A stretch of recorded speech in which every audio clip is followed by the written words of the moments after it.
Dear students, मैं संध्या गुप्ता आज आपको बसंत भाग 2 में लिया गया पार्ट 3 हिमालय की बेटियां पाठ का रिवीजन कराऊंगी। इसके लेखक जो हैं वो नागार्जुन जी हैं।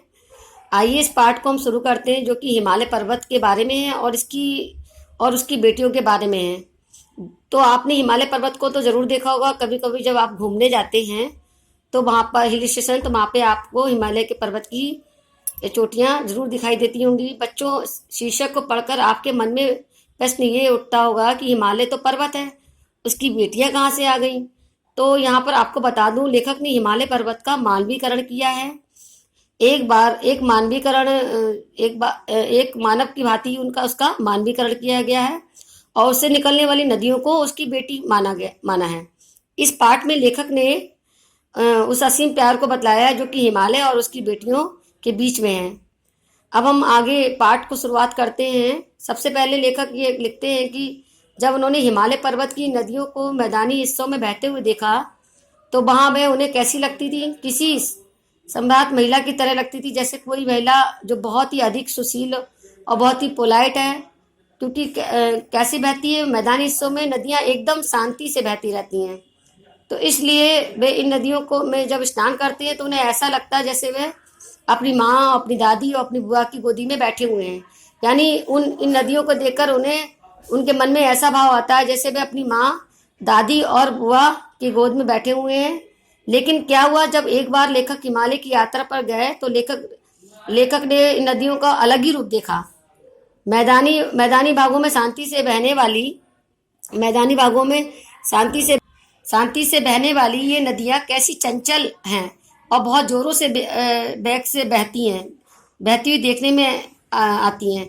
एक पतली सी तो धारा के रूप में। तो लेखक कहते हैं कि मुझे इतना आश्चर्य हुआ कि मैदानी भागों में बहने वाली नदियाँ हिमालय पर्वत पर कितना विशाल रूप ले लेती हैं और इनके अंदर इतना सारा पानी आता कहाँ से है।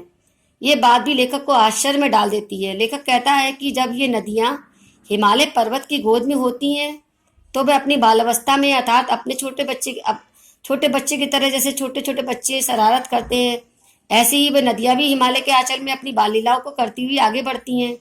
जब ये नदियाँ आगे बढ़ती जाती हैं तो ये बाल लीलाएं जैसे जो है जंगलों, गहरी घाटियों आदि में अपनी बाल लीलाएं दर्शाती हुई आगे बढ़ती ही चली जाती हैं। और कहाँ पहुँच जाती हैं? देवदार, चीड़, चिनार, सफेदा के जंगलों में आदि पहुँच जाती हैं। तो लेखक कहते हैं कि शायद इन्हें अपने घर की याद आती होगी। क्या पता हिमालय को भी इनकी याद आती होगी, क्योंकि वह इनका पिता है। हर पिता जैसे अपनी बेटियों को याद करता है, ऐसे बेटियां भी अपने पिता को याद करती होंगी। लेकिन हिमालय की ऊंची ऊंची चोटियों पर जाकर इस प्रश्न का उत्तर पूछा जाए तो हिमालय इन बेटियों को याद करते हैं तो हिमालय की चोटियां कोई जवाब नहीं देगी और वह मौन रहेंगी। उसके बाद लेखक कहते हैं कि हिमालय से निकलती हुई सिंधु और ब्रह्मपुत्र ये मुख्य नदियां मानी जाती हैं। लेखक कहता है कि जो इन नदियों में असीम जल धारा है, वह आया कहाँ से है? वह इनके पिता हिमालय के हृदय की पिघलती हुई बूंदें हैं जो लोगों का कल्याण करने के लिए आगे बढ़ती हैं। आगे लेखक कहता है कि वह समुद्र बहुत ही भाग्यशाली है जिन्होंने हिमालय की इन बेटियों का हाथ थामा है। अर्थात ये नदियाँ हिमालय से निकलकर समुद्र को जाती हैं और इस प्रकार हिमालय और समुद्र का एक रिश्ता कायम हो जाता है। वह रिश्ता बच्चों कौन सा है? जैसे ससुर और दामाद का रिश्ता। जिस प्रकार जो है ससुर और दामाद का रिश्ता होता है, उसी प्रकार हिमालय का रिश्ता किसके साथ है? समुद्र के साथ। यानी हिमालय जो है समुद्र का ससुर माना गया है और हिमालय और समुद्र को यहाँ पर दामाद के रूप में मानवीकरण किया गया है। जिस प्रकार जो है बेटियां शादी के बाद जो है अपने घर चली जाती हैं, इसी प्रकार हिमालय की बेटियों का जब विवाह समुद्र से हुआ तो वह भी उनका एक रिश्ता बन गया समुद्र से, और वह रिश्ता जो है दामाद और ससुर का था। और इस प्रकार अपनी बेटियों को विवाह कर देने के पश्चात बेटियां छोड़कर ससुराल चली जाती हैं। उसी प्रकार नदियां भी समुद्र की ओर चली जाती हैं।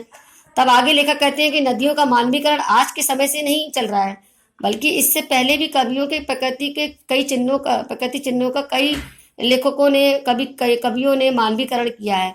इस संबंध में एक उदाहरण देते हुए लेखक कहते हैं कि संस्कृत में के कवि हैं कालिदास, जिन्होंने मेघदूत लिखा है और उन्होंने अपने मेघदूत में मेघ को यानी बादल को एक दूत के रूप में प्रस्तुत किया है।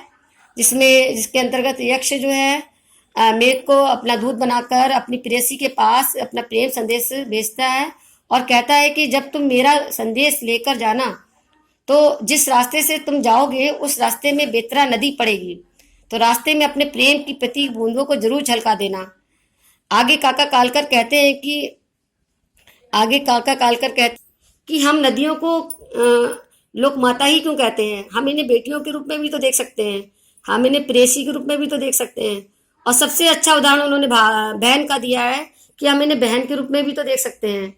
इसका एक बहुत अच्छा ही अनुभव उन्होंने प्रस्तुत किया है यहाँ पर कि जब वे तिब्बत की यात्रा पे गए थे तो वहाँ पे उनका मन उचट गया और उनकी तबीयत खराब हो गई और वे अस्वस्थ सा महसूस करने लगे थे। तब उन्होंने सतलज नदी के पास जाकर सतलज नदी के में जाकर वहाँ पर पैर लटका दिए पानी में और थोड़ी देर में देखा कि जो प्रगतिशील जल था यानी जो बहती हुई धारा थी सतलज नदी की, उसने अपना असर छोड़ दिया, यानी वो मन से और तन से ताज़ा हो गए और वो एकदम स्वस्थ हो गए। तो उन्हें ऐसा लगा जैसे कि एक बहन भाई की सभी परेशानियों को हर लेती है, सभी परेशानियों को दूर कर देती है। उसी प्रकार उस सतलज नदी ने भी उस लेखक के मन की सारी परेशानियों को दूर कर दिया और उन्हें एकदम स्वस्थ कर दिया और उनका मन ताज़ा हो गया। इसी में वो उन्होंने अपना एक गीत गुनगुनाया है, जय हो सतलज बहन तुम्हारी, लीला आचित बहन तुम्हारी, हुआ मुदित मन हटा खुमारी, जाऊं मैं तुम पर बलिहारी, तुम बेटी ये चाप हिमालय, चिंतित पर चुपचाप हिमालय, प्रकृति नदी के चितित पट पर अनुपम अद्भुत छाप हिमालय, जय हो सतलज बहन तुम्हारी। Thank you.